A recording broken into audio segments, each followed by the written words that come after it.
Lihat saja Pak, sampai pemain sinetron yang biasanya nggak menutup aurat aja menutup aurat kalau Ramadan.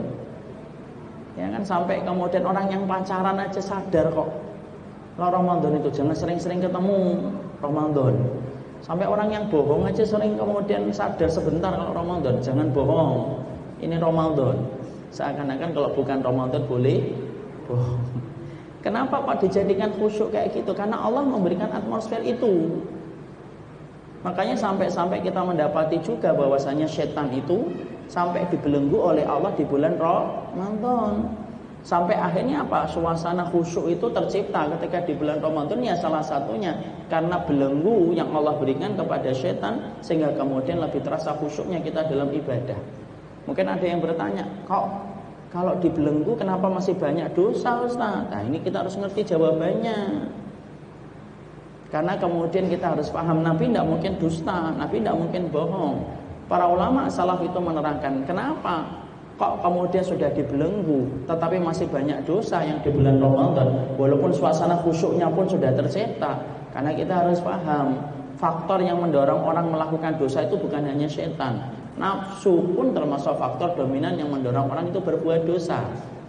Jadi kalau kita melihat ada orang yang melakukan dosa di bulan Ramadan, maka lebih dominan dosa itu dilakukan disebabkan karena nafsunya yang rusak sampai dia melakukan dosa itu. Itu kata para ulama.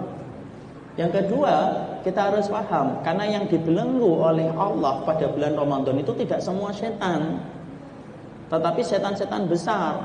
Tapi masih ada setan-setan kecil yang tidak dibelenggu oleh Allah, kata para ulama salaf. Contohnya apa? Qarin. Qarin itu tidak dibelenggu oleh Allah pada waktu bulan Ramadan. Qarin itu apa Ustaz? Qarin itu adalah jin pendamping yang selalu membisikkan, satu bisikan supaya kita melakukan dosa. Ayo, tidak apa-apa, ketemu sebentar. Itu namanya qarin. Yang namanya kalau malam kita sudah membangun, sudah kemudian alarm jam 1, sudah bangun jam 1, kemudian kita bentar deh tidur lagi 5 menit. Nah itu qarin. Yang biasanya kalau kemudian bapak hutangnya gampang dan kemudian sesumbar, nanti saya bayar deh di akhir bulan. Di akhir bulan sudah dapat gaji, mau bayar susah. Nah itu qarin. Dan qarin itu tidak dibelenggu oleh Allah ketika di bulan Ramadan, karena yang dibelenggu itu setan-setan besar. Makanya qarin dan nafsu itu kemudian berkolaborasi pada waktu bulan Ramadan. Makanya kenapa tetap masih ada kemaksiatan pada bulan Ramadan? Karena dirimu masih disertai dengan qarin dan kamu masih punya nafsu. Tapi walaupun semacam itu, dibandingkan bulan-bulan yang lainnya, kita sepakat kok bulan Ramadan itu tetap lebih khusyuk. Ya, makanya inilah yang menjadikan kita memahami Allah tidak pernah memberikan itu kecuali di bulan Ramadan. Ini kalau kita paham Pak, kita akan mempersiapkan diri Mak. Makanya disinilah kita paham, kok sampai sahabat itu mempersiapkan 6 bulan. Nah kita mulai paham, wajarlah, karena mereka betul-betul mempersiapkan panen yang luar biasa ketika di bulan Ramadan. Wong perlombaan lari aja dipersiapkan 8 bulan kok. Ramadan apalagi. Saya pernah ketemu dengan bapak-bapak umurnya 40 tahun lebih, hampir 42, 43. Ya seumuran bapak-bapak lah di sini.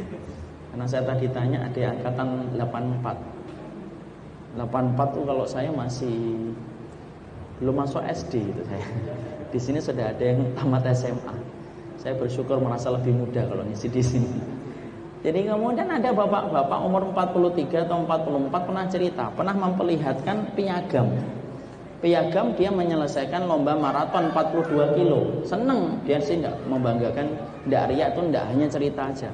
Saya udah menyelesaikan lomba maraton Ustaz 42 kilo. Masya Allah, menang Pak? Enggak. Target saya enggak menang Ustaz, target saya menyelesaikan dari garis start sampai garis finish. Dan itu terlampaui. Saya refleks nanya, berapa lama dibutuhkan supaya bisa menyelesaikan itu Pak? Oh saya latihannya 8 bulan.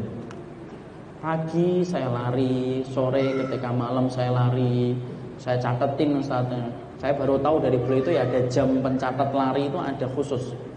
Saya hitung pencapaian dari 1 kilo, 2 kilo, 3 kilo kecepatannya, sampai akhirnya target saya terpenuhi.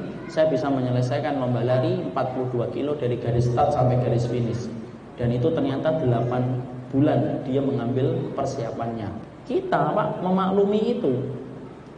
Makanya kalau kemudian di situ akhirnya kita paham, pantas kalau para sahabat itu sampai mempersiapkan 6 bulan.